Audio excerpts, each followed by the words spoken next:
একবার সাহাবী হযরত জাবের দয়াল নবীজি সাল্লাল্লাহু আলাইহি ওয়াসাল্লামকে দাওয়াত করলেন। নবীজি সাহাবীর দাওয়াত কবুল করলেন। হযরত জাবের খুশিতে আত্মহারা হয়ে বাড়িতে চলে গেলেন। বাড়িতে গিয়ে স্ত্রীকে খোঁজ খবরটা দিলেন আর মেহমানদারির জন্য প্রস্তুতি নিতে লাগলেন।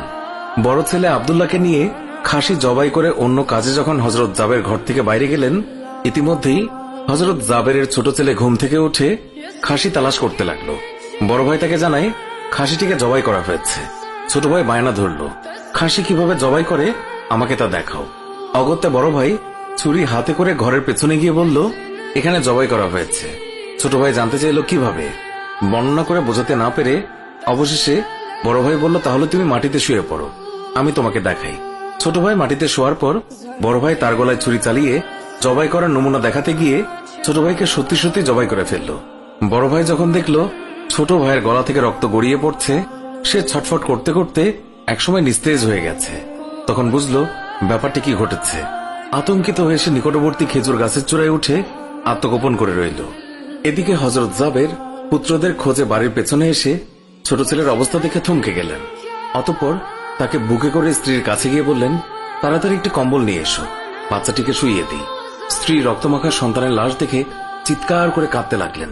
কিন্তু স্বামী হযরত জাবের তাকে সান্ত্বনা দিয়ে বললেন, আজ আমাদের শোক প্রকাশ করার দিন নয়, আজ দুঃখ দেখলে নবীজিও দুঃখিত হবেন।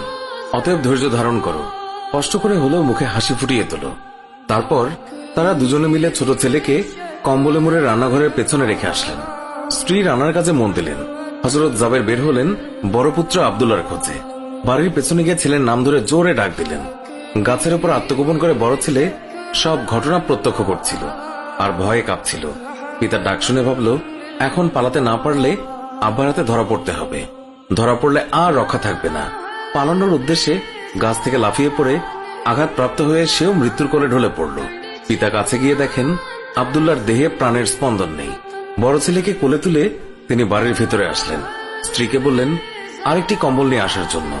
বড় ছেলের এই অবস্থা দেখে দরদিমা পুনরায় আর্তনাদ করে উঠলেন।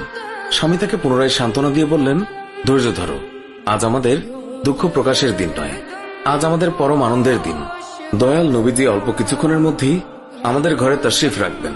তারপর দুজনে মিলে বড় ছেলের লাশ ও কম্বলে মুড়ে ছোট ছেলের লাশের পাশে রাখলেন। স্বামী স্ত্রী তাদের চোখের পানি মুছে মুখে হাসি ফুটিয়ে তুললেন। হযরত জাবের বাড়ির সামনে দাঁড়িয়ে নবীজির আগমনের অপেক্ষা করতে লাগলেন। অল্পক্ষণের মধ্যে নবীজিকে উটের পিঠে করে আসতে দেখা গেল। হযরত জাবের আনন্দে আত্মহারা হয়ে দৌড়ে গিয়ে স্ত্রীকে নবীজির আগমনের সংবাদ দিলেন এবং পুনরায় তিনি দৌড়ে নবীজির সামনে চলে এলেন। নবীজির উটের কাছে গিয়ে তাকে বাড়ি পর্যন্ত এগিয়ে আনলেন। নবীজি জাবেরের ঘরের সামনে উট থামিয়ে তার ডান পা মুবারক মাটিতে রাখলেন। বাম পা মুবারক এখনো নামাতে বাকি। এই সময় জিবরাইল আলাইহিস সালাম আল্লাহর পক্ষ থেকে নির্দেশ নিয়ে তিনি উৎসাহিত হয়ে বললেন, ইয়া রাসূলুল্লাহ, আল্লাহ আপনাকে জাবেরের ছেলেদের সঙ্গে নিয়ে খানা খেতে বলেছেন। অতঃপর নবীজি সাল্লাল্লাহু আলাইহি ওয়াসাল্লাম সাহাবায়ে কেরামকে নিয়ে জাবেরের ঘরে তাশরিফ রাখলেন। তাদের সামনে হযরত জাবের দস্তরখানা বিছিয়ে দিলেন। তার স্ত্রী খাবার বেড়ে দিলেন আর তিনি সেগুলো এনে মেহমানদের সামনে হাজির করলেন। তারপর তিনি নবীজিকে আরজ করলেন, ইয়া রাসূলুল্লাহ, দয়া করে খানা শুরু করুন।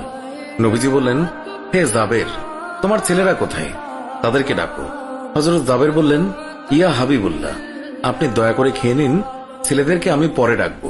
আল্লাহর রাসূল পুনরায় বললেন, তোমার ছেলেদেরকে ডেকে নিয়ে এসো, তাদেরকে সাথে নিয়ে খানা খাবো। হযরত জাবের ও তার স্ত্রী হাত জোড় করে পুনরায় আরজ করলেন, ইয়া রাসূলুল্লাহ, আপনি খানা খেয়ে নিন, আমরা তাদেরকে ডেকে দিচ্ছি। তখন নবীজি বললেন, হে জাবের, এই মাত্র জিবরাইল ফেরেশতা আমাকে আল্লাহর নির্দেশ জানিয়ে গেলেন আমি যেন তোমার ছেলেদের সঙ্গে নিয়ে খানা খাই। নবীজির এই কথা শুনে হযরত জাবের এবং তার স্ত্রী আর ধৈর্য ধরে রাখতে পারলেন না। তারা চিৎকার করে কেঁদে কেঁদে সমস্ত ঘটনা খুলে বললেন। তখন নবীজি হযরত জাবেরকে বললেন, তোমার ছেলেদের কাছে গিয়ে বলো আল্লাহর নবী তাদেরকে ডাকছেন। হযরত জাবের নবীজির নির্দেশ মোতাবেক ছেলেদের লাশের সামনে গিয়ে তা বললেন। সঙ্গে সঙ্গেই তারা দুইজন আল্লাহু আকবার বলে উঠে নবীজির কাছে তারা দৌড়ে চলে গেল। অতঃপর নবীজি সাল্লাল্লাহু আলাইহি ওয়াসাল্লাম